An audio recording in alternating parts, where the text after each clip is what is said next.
बोलो श्री गुरुदेव भगवान की। केवल एक ही है भगवान, और उन्हें प्राप्त करने की नियत विधि का आचरण धर्माचरण कहलाता है।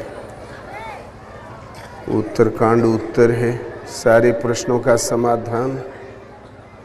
उन महापुरुष का कहना है कि आखिर धर्म है क्या? तो सोई धर्मज्ञ गुणी सोई ज्ञाता, सोई महिमंडित पंडित दाता, धर्म परायण सोई कुल ताता, राम चरण जाकर मन राता। वो धर्मज्ञ, धर्म का मर्मज्ञ है, वो गुणी भी है, ज्ञाता भी है, वो पंडित है और दान दाता है। उसके पास देने लायक वस्तु है कौन? राम चरण जाकर मन रहता।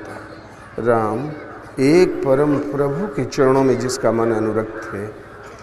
नीति निपुण सोई परम सयाना, श्रुति सिद्धांत निकते ही जाना, दक्ष सकल लक्षण युक्त सोई, जाके पद सरोज रति होई। वो नीति में निपुण है, परम सयाना है, श्रुति का सिद्धांत भली प्रकार उसने जाना है। भले अंगूठा छाप हो, वेद का सिद्धांत भली प्रकार उसने जाना है। किसने? क्रिया में भली प्रकार दक्ष है। वो साधना को न जानते भी साधना की पथ पर है। कौन? कि राम चरण जाकर मन रहता है। राम एक परमात्मा के चरणों में जिसका मन अनुरक्त है। तुलसीदास जी वगैरह अनुवादक हैं।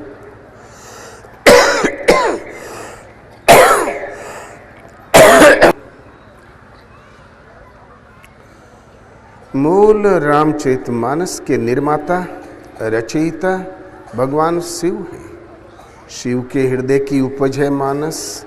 रचि महेश निज मानस राखा, रचना की और निज मन के अंतराल में संजो कर रखा।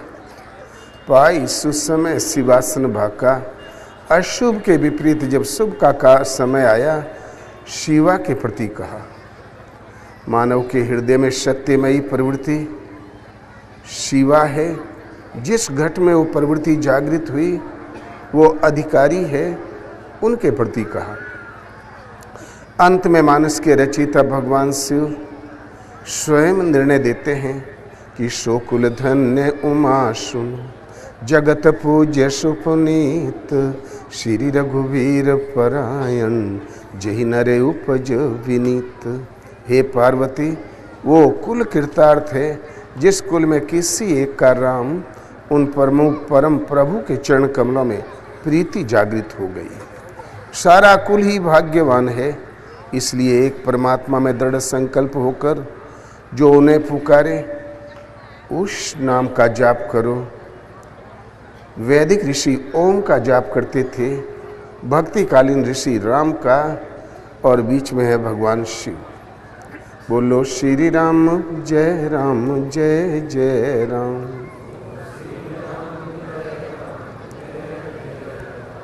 हम ये संपूर्ण तीर्थ क्यों भ्रमण करते हैं? क्या ये भजन नहीं है? तो तीर्थाटन साधन समुदाय, संपूर्ण तीर्थों का भ्रमण, संपूर्ण साधनों का समुदाय। तो तीर्थाटन साधन समुदाय, जोग विराग ज्ञान निपुणाई, नाना कर्म धर्म व्रत नाना, संयम दम जप तप मख नाना, भूत दया द्विज गुरु सेवकाई, विद्या विनय विवेक बड़ाई। जहाँ लगी साधन वेद बखानी, सब कर फल हरि भगति भवानी। जहाँ तक वेदों ने इस साधनों का वर्णन किया, ये साधन है। तीर्थों का भ्रमण, सदगुरु की सेवा, विप्रों की सेवा, योग और वैराग्य, ज्ञान में दक्षता, जहाँ अलग साधन वेदों ने वर्णन किया है, सब कर फल हरि भक्ति भवानी। सबका फल है हरि की भक्ति। भक्ति तक पहुँचने के ये रास्ते हैं छोटे, सब अनर्गल कुछ भी नहीं है। जब ये रास्ते सब दौड़ मिल जाते हैं भक्ति में, तो फिर केवल भक्ति, वहाँ साधना का रूप दूसरा होता है।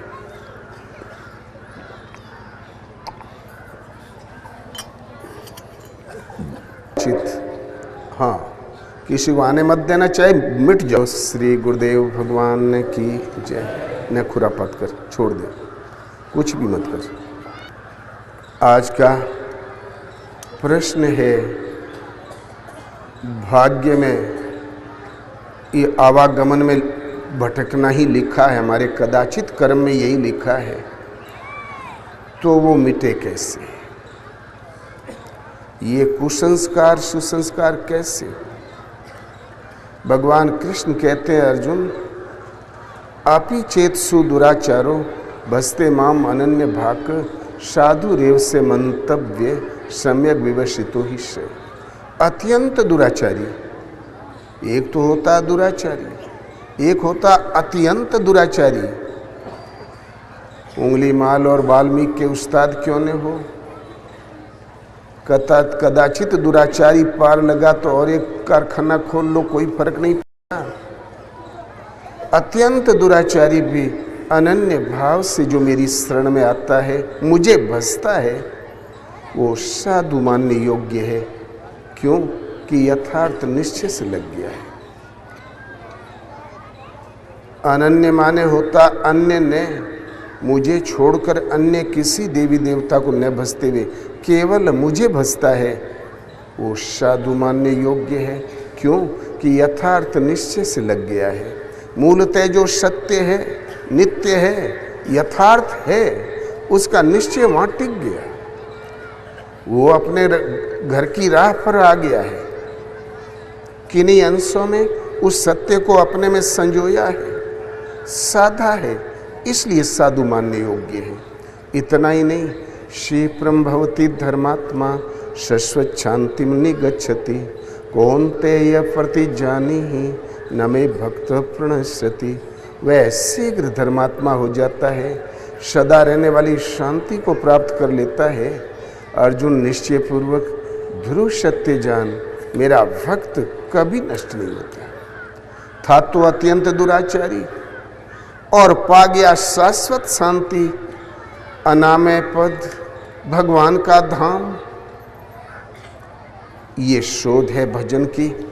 आपके पूर्व महापुरुषों ने घने जंगलों में कठोर तपश्चरण करके एक परमात्मा को खोज निकाला और कुटीर में शिष्य परंपरा में उसको रटाकर स्मृति के आधार पर सुरक्षित रखा। वो है गीता। गीता आपका धर्मशास्त्र है। 3-4 आवृत्ति कर लोगे, नहीं संदेह है और न भविष्य में कभी संदेह होगा। कर्म क्या, धर्म क्या, वर्ण क्या, यज्ञ क्या, भजन करने का अधिकार किसको?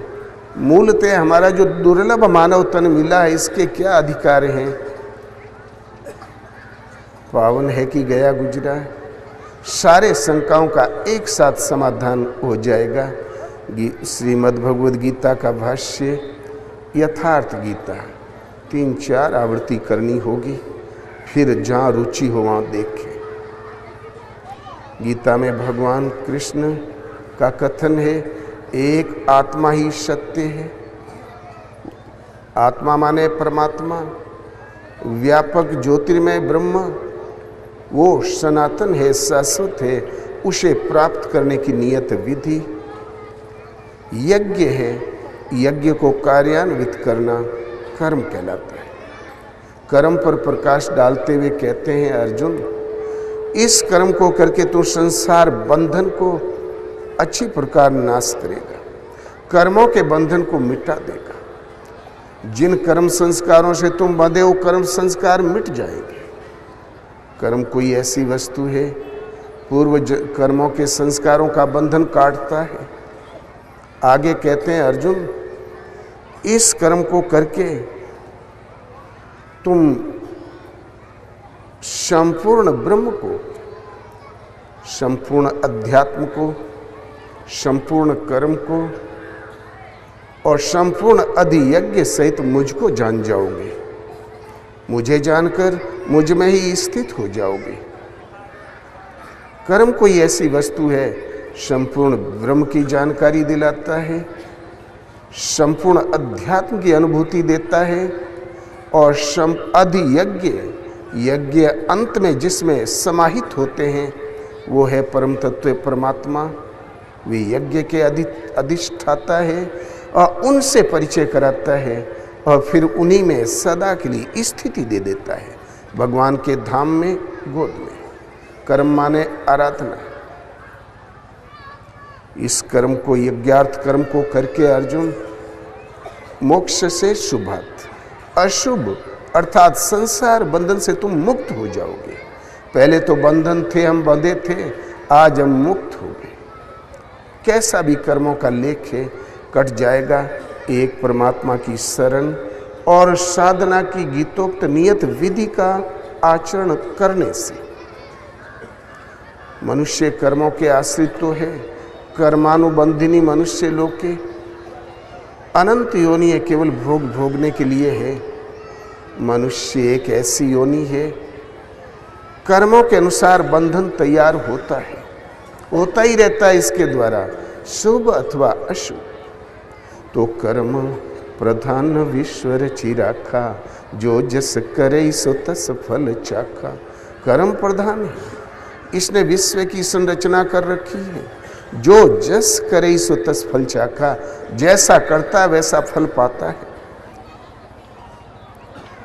अर्थात मनुष्य भाग्य के अधीन नहीं, भाग्य का रचयिता है।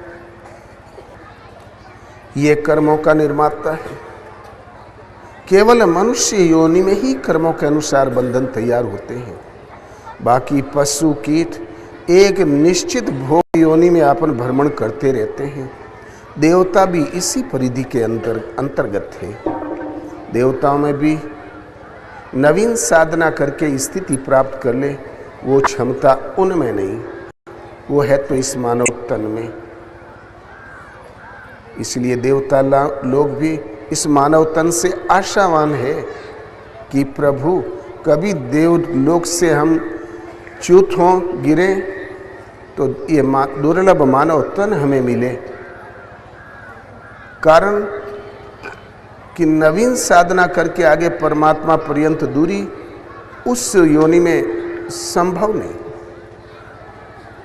इंद्र गिरा एक बार तो गिरगिटान हो गया, एक बार भेड़ा हो गया, एक बार अजगर हो गया। वो जानते हैं हमें किसी दिन इससे च्युत होना है।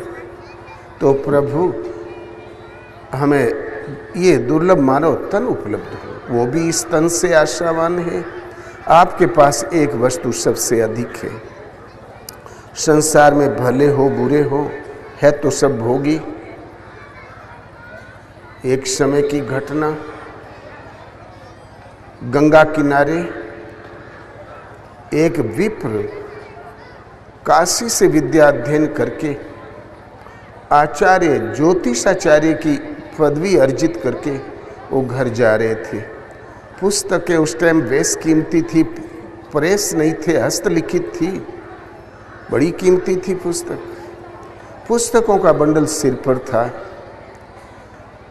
गंगा जी के रेत में उन्हें एक पद चिन्ह दिखाई पड़ा तो रुक गए। पुस्तकें खोली और लगे पद चिन्ह की रेखाएं मिलाने। ये संपूर्ण चक्रवर्ती सम्राट का पांव है। यदि चक्रवर्ती सम्राट है तो नंगे पांव ये फटे हाल क्यों घूम रहा है? कहाँ गए इसके अंगरक्षक? कहाँ गए चंवर और छत्र? प्रतीत होता है कि ज्योतिष झूठ है। हमने अपना अब तक का जीवन का समय व्यर्थ नष्ट किया इस विद्या के पीछे और पुस्तकें गंगा में प्रवाह करने चला। जाऊं कुछ और करूं, इतने में मन में भाव आया पद चिन्ह बिल्कुल ताजा है, वो व्यक्ति यहीं होना चाहिए, देख तो लूं भला है कौन। थोड़ी देर तलाश किया। एक पीपल वृक्ष के नीचे बुद्ध एकदम ध्यानस्थ बैठे थे। पद्म आसन से चरण की रेखाएं देखा, हाथ की रेखाएं मिलाया, गर्दन की रेखाएं देखा, तब झकझोर के जगाया। बोले, अरे भगवान, आप हैं कौन? आप में संपूर्ण चक्रवर्ती नरेश के लक्षण हैं। इस लक्षणों वाला पिछले 3000 वर्षों में केवल 2 व्यक्ति हुए, तीसरे आप हैं। आपको चक्रवर्ती सम्राट होना चाहिए था और आप एक खपड़िया लेकर भीख मांगते हैं नंगे पांव। ज्योतिष झूठ है। कृपया बता दीजिए कि आप हैं कौन, तो मैं ये पोथी 15 फेंक के गंगा में और जाऊं कुछ और करूं। तुरंत भगवान बुद्ध ने कहा, नहीं विप्र, तुम्हारी ज्योतिष बिल्कुल सही है। जब मैं जन्मा था तब ज्योतिषियों ने घोषणा की थी ये चक्रवर्ती सम्राट होगा। जब मैं बड़ा हुआ तो एक चक्रवर्ती सम्राट के लिए जो व्यवस्था होनी चाहिए हो चली थी, किंतु भजन के प्रभाव से, ये मन और इंद्रियों के संयम और सतत श्वसन क्रिया नाम जप के प्रभाव से हमने उस सांसारिक संस्कार को काट दिया। अब वो चक्रवर्ती का पद मुझे चक्कर में नहीं डाल सकता। उस माइक को, संस्कार को हमने काट दिया। चक्रवर्ती ही सही था तो एक समाज संसार का जीवन। कभी कभी फुटपाथ पर भी लोग महाराजाओं से अच्छी शांति की जिंदगी जी लेते हैं। वहां भी कभी कभी नींद नहीं पड़ती। ये तो जन्म और मृत्यु के बीच का एक पड़ाव है, कहीं राजा और कहीं रंग, कहीं मध्यम। हमने उसको काट दिया भजन के प्रभाव से। तुम चिंता मत करो, ये संयोगी था जो भेंट हो गई। भविष्य में ऐसी घटना नहीं घटेगी। तुम्हारी ज्योतिष बिल्कुल सही। तो मंत्र महामणि विषय ब्याल के, मेटत कठिन कुअंक भाल के। मंत्र एक महान मणि है, संसार एक सर्प है, इसका नाम अनंत है, गिना न जा सके। संसार रूपी सर्प के विस्तर विष को उतारने में समर्थ है मंत्र। असाध्य कुअंक भी मिट जाते हैं। मंत्र एक और कुअंक कट जाते हैं। मंत्र साधारण नाम मंत्र की संज्ञा पा जाता है। ये प्रश्न अलग कि मंत्र किसे कहते हैं, किंतु लिखा कट जाता है। कुछ व्यक्ति ऐसे भी जन्म लेते हैं जिनका कुछ लिखा ही नहीं है। जाति वर्ण सब भांति ही नीचा, जासु छाह छुई ले ये सींचा। साधु समाजन जासु लेखा, राम भक्ति करता सुन रेखा। समाज ने तो नीचे बैठा रखा था कि तुम्हारी जात सही नहीं, केवट। और साधु समाज उसने कभी देखा नहीं। राम भक्ति की हाथ में रेखा नहीं, कुछ लिखा ही नहीं था। अरे लिखा होता तो कुछ काटते, कुछ जोड़ते, कुछ लिखा ही नहीं था। किंतु राम की नयापन जब ही ते, भयउ भुवन भाजन तब ही ते। भगवान राम ने जिस दिन से अपना लिया, तीनों लोकों में कोई पवित्र पुरुष था तो केवट।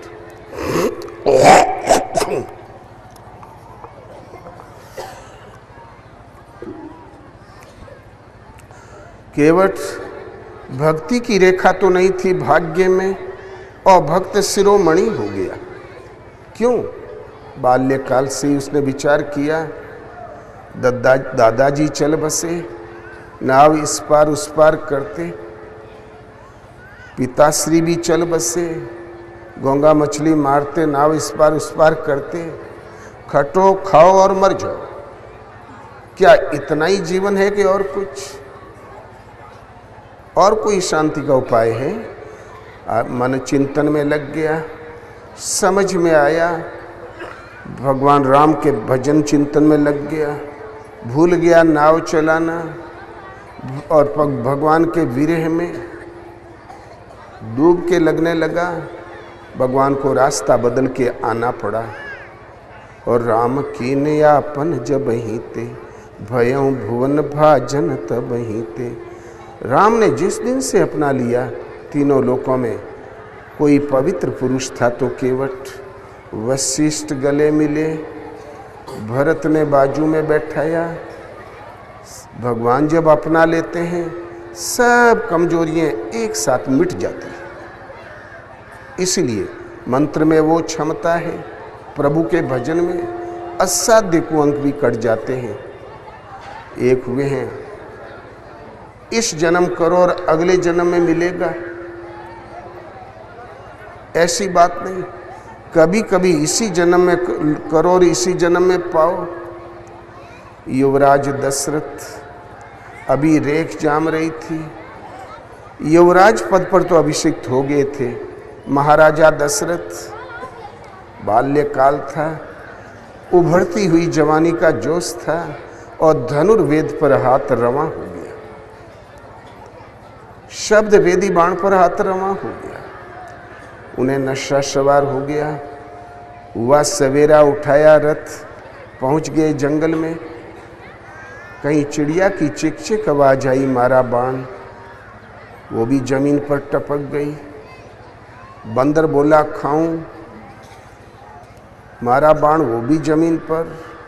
मिर्गा बोला पिक पिक, तो मारा बाण, वो भी धराशायी। कभी कभी शेर की दहाड़ सुनी तो सीधा बाण शेर की छाती में लगा, वो भी। एक दिन दुर्घटना घट गई। पानी जलाशय से बुड़बुड़ की आवाज आई। दशरथ ने अनुमान लगाया कि जंगली हाथी सूंड से पानी बुड़बुड़ा रहा है। मारा बाण शब्द वेदी, सीधा श्रवण कुमार की छाती में लगा। वो संकड़े मुंह के घड़े में पानी भर रहा था। संकड़े घड़े में बुड़बुड़ की आवाज आती है। जब दशरथ ने आकर अपने शिकार को देखा, तब हाथ जोड़ के बोला, विप्रवर, अनजान में अज्ञानवश महान भूल हो गई। श्रवण कुमार ने कहा, युवराज, आपसे कोई भूल नहीं हुई, आप मेरी चिंता छोड़ें। जो जन्मा है एक दिन अवश्य मरेगा। हर मरने वाले का कोई न कोई निमित्त होता है। हो सकता है हमारा यही निमित्त रहा हो। आप मेरी चिंता छोड़ें। मेरे माँ बाप प्यासे हैं, उन्हें आप पानी पिला दें। मरणांत की वेदना है, प्राण कंठगत है, अब तब लगा है। उस स्थिति में भी उस पितृ भगत को माता पिता के प्यास से होने की चिंता थी, अपने प्राणों की नहीं।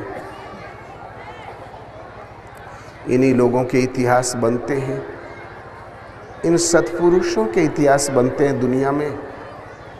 दशरथ ने पानी हिला डुला के आभास कराया। श्रवण कुमार के माता पिता दोनों बुजुर्ग एक साथ बोल पड़े, पुत्र श्रवण, तुम बोलते क्यों नहीं? हमें आशंका हो रही है, तुम नहीं बोलोगे हम लोग पानी नहीं पिएंगे।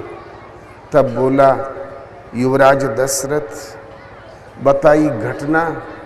दोनों बिगड़ खड़े हुए। नालायक उदंड युवराज, बगैर देखे तुमने बाण चला दिया। एक मातृ पितृ भगत, एक तपस्वी को तुमने मार डाला। जाओ, जैसे तड़फ के अपुत्र वियोग में हम मरते हैं, तुम भी तड़फ तड़फ के मरोगे।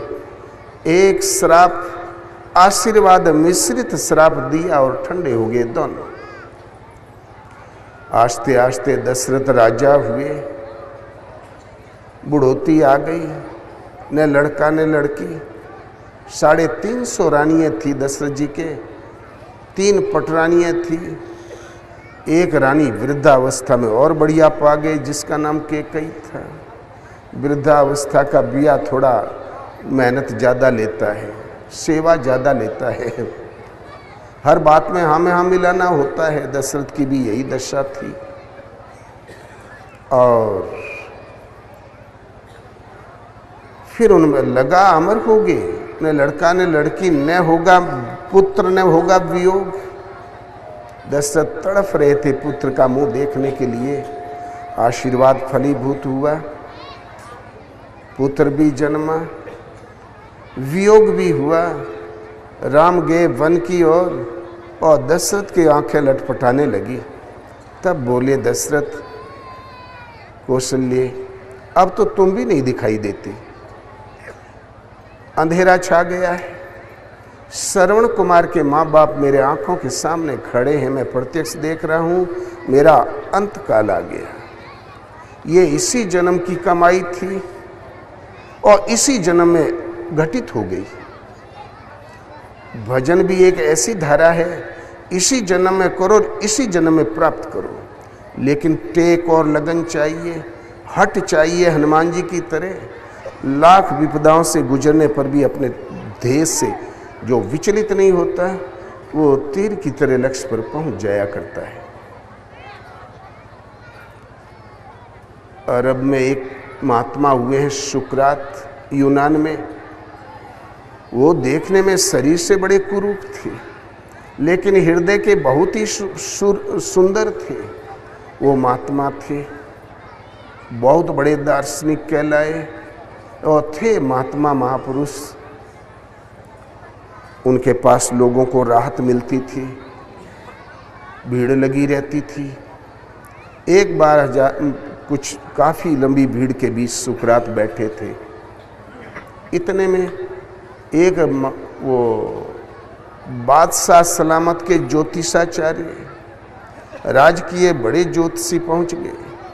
बोले, ये जो ऊंचे आसन पर बैठे हैं,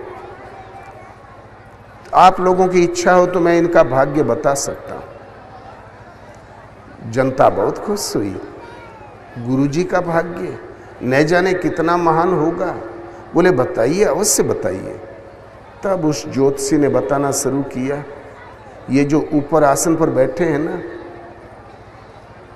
इनके आंखों की गोल गोल आंखों की बनावट देखते हैं, ये जिस पर दृष्टि पड़ेगी उसका नाश ही करेंगे। देखो बड़े बड़े दांतों की पंक्ति, ये किसी को चबाएंगे। इनके खड़े बाल देखते हो, ये आसुरी वृत्ति के लक्षण हैं। इनके पाँव की बनावट कहती कि कुमार्ग पर जाएंगे। इनके हाथों की उंगलियों की बनावट कहती है कि किसी का गला दबाएंगे। गड़गुड़ के 5-7 बात कह दिया। समाज बौखला गई। बहुत बड़ी समाज थी और सुकरात का बहुत सम्मान था, बोल तो सकते नहीं थे, लेकिन सबकी त्योरियां चढ़ गई।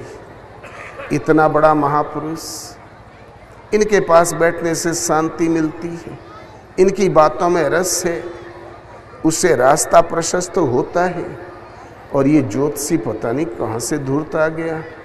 किंतु सुकरात उठे, एक चद्दर उठाया, उनके गले में पहनाया और हाथ जोड़ के कहा, आप सम्मानित किया, आपने हमारी सभा में आने की कृपा की, आशा है आप ऐसे ही कृपा करते रहेंगे। सत्सम्मान विदा कर दिया। जब ज्योतिषी चला गया तो सब भगत बिगड़ खड़े हुए, गुरुजी आपने ये क्या किया?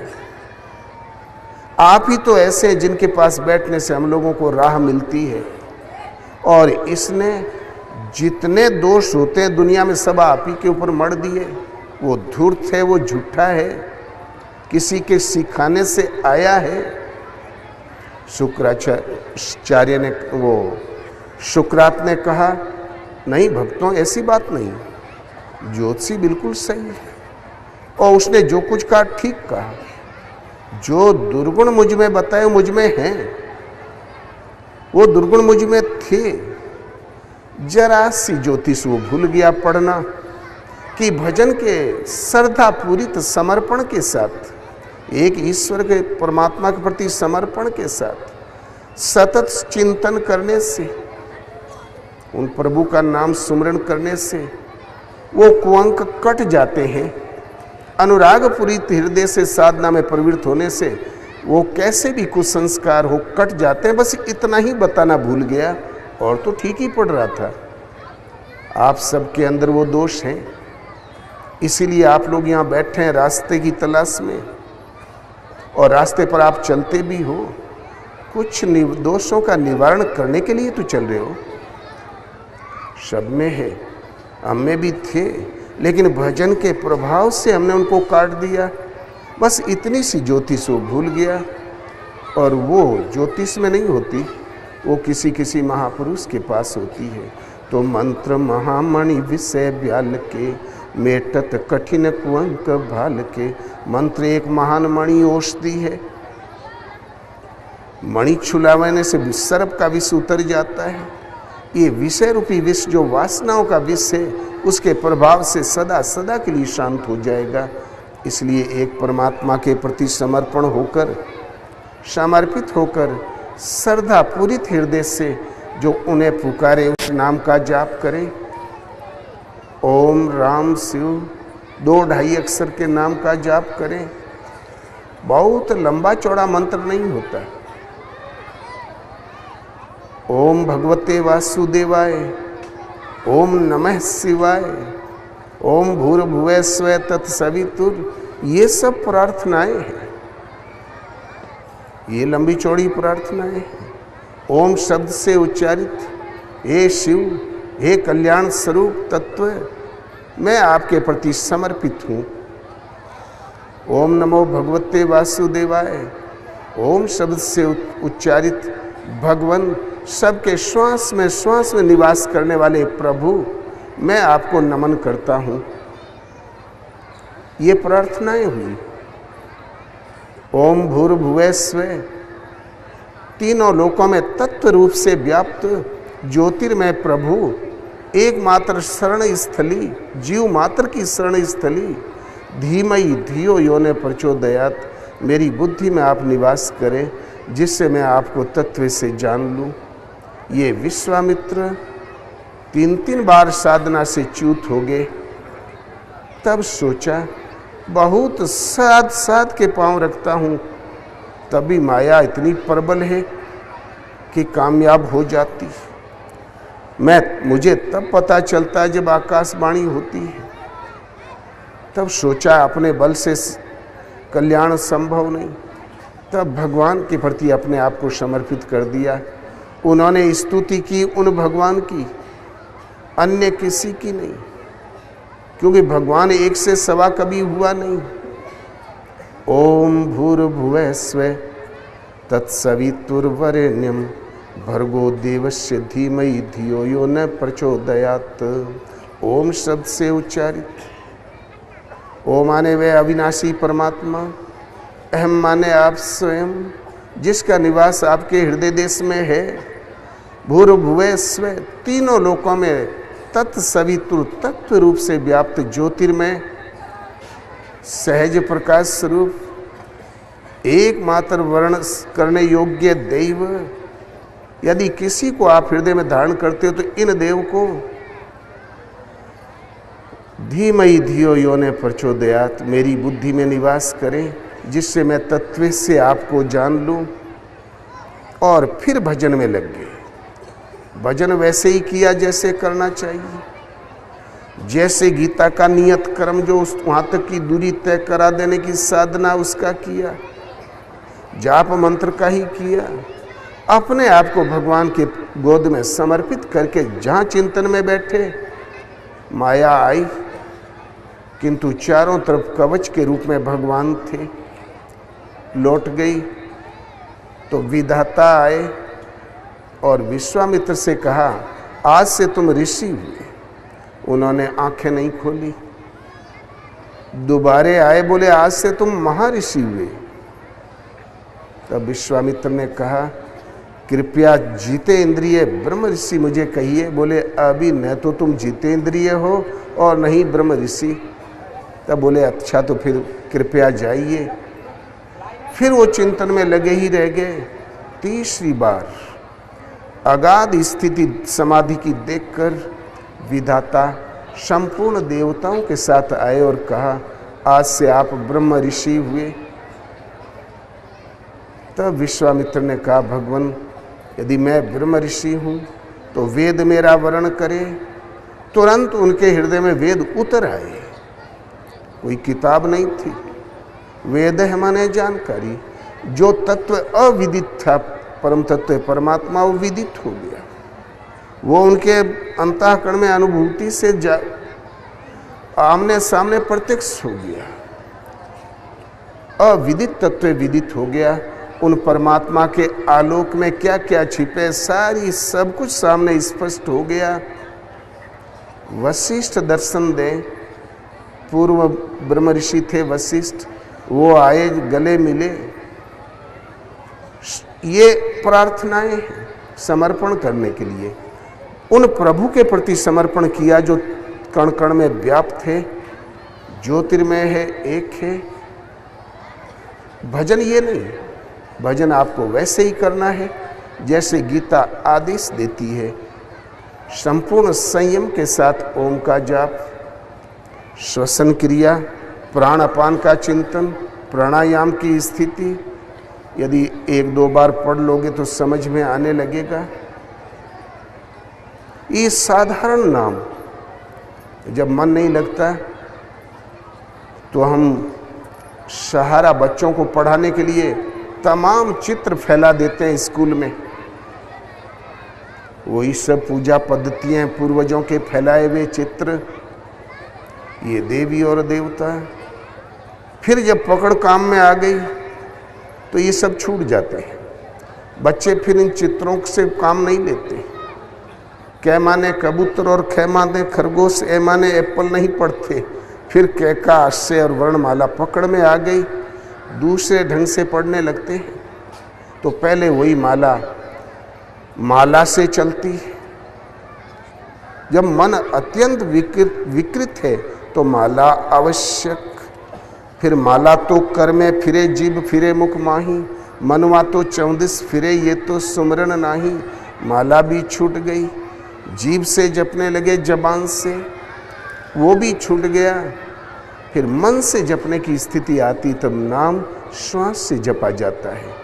और श्वास आई तो ओम, गई तो ओम। श्वास एकदम तेल धारावत जहाँ खड़ी हो गई तो रा मैं के बीचे कबीरा रहे लुकाए।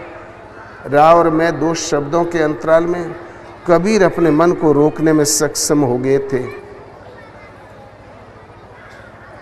मनुष्य वहीं रहता है जहाँ उसका मन रहा करता है, वे अपने मन को रोकने में समर्थ हो गए थे। जहाँ ये स्थिति आई तो मन अंतर से मंत्र, साधारण नाम जब मन को अपने अंतराल में स्थान दे देता है तो मंत्र की संज्ञा पा जाता है। वो सदा नाम में डूब के चलने की क्षमता, जहाँ ये अवस्था आई उस मंत्र के प्रभाव से असाध्य कुअंक भी कट जाएंगे। ये नाम जप की एक अवस्था है जिसका नाम मंत्र है। मंत्र देने से नहीं आता बल्कि अभ्यास की एक सीढ़ी है, श्रेणी है, वो स्वतः आ जाएगी। आप नाम वेखरी से जपें, माला से जपें, फिर श्वास से प्रयत्न करें, स्वतः आ जाएगी। और उसकी पहचान भी भगवान सद्गुरु स्वयं देंगे। असाध्य कुअंक भी मिट जाएंगे। भगवान के सामने कपट चतुराई नहीं चलती। निर्मल मन जन सो मोहि पावा, मोहि कपट छल छिद्र न भावा।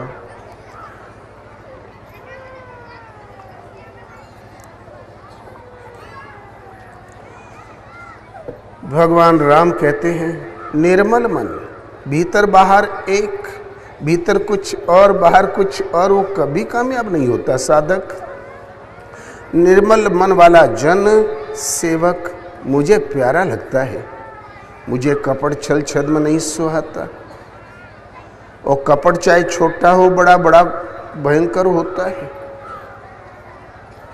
ईश्वर पथ में सुदामा और जब स्कूल में गए पढ़ने, उधर से भगवान कृष्ण भी पहुँचे।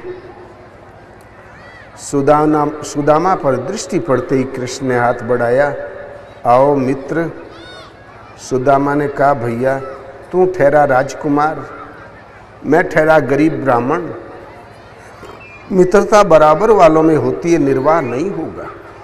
भगवान ने कृष्ण ने कहा नहीं सुदामा, मित्रता का हाथ मैंने बढ़ाया है तो निर्वाह भी मैं ही करूँगा, ये जिम्मेवारी मुझ पर है। प्रगाढ़ मित्र हो गए। एक कुछ काल बीता, गुरु माता ने कहा जरा जंगल से लकड़ियां ले आओ बच्चों। 2 मुट्ठी चना दे दिया सुदामा को, और कन्हैया और तुम दोनों बराबर बांट के खा लेना। जब भूख लगे, जहाँ जंगल में गए तो मूसलाधार वृष्टि होने लगी, तूफानी हवा चलने लगी। ठंडी के दिन थे, एक पेड़ पर सुदामा, दूसरे पर कृष्ण। जंगल का मामला। भगवान कृष्ण ने कहा सुदामा निश्चिंत रहना। बोले नहीं भैया, तू निश्चिंत रहना, मैं देखूंगा। बातों में लड़के कहाँ चूकते हैं। किंतु जहाँ भूख लगी तो सुदामा 2-2 दाने खाना शुरू किया। ठंडी में भूख में चना मुँहे लग गए, खाता ही चला गया। सोचने लगा कि आधा कन्हैया का है, फिर सोचा थोड़ा और खा लूं। इतने में अंतिम ग्रास मुंह में डाला। तब भगवान कृष्ण ने कहा सुदामा, गुरु माता ने चने दिए थे। बोले अरे कन्हैया, दोनों हाथों से तो मैंने पेड़ पकड़ रखा है, कहीं गिर गए। तो बोले ये दांत क्या किटकिटा रहे? बोले अरे दुर्बल बामन हूँ भैया, ठंडी की वजह से। तो बोले ठीक सुदामा, 1 मुट्ठी चना हमारा तुम्हारे ऊपर ऋण रहा आज से। सुदामा समझ गए कि कन्हैया भली प्रकार जानते हैं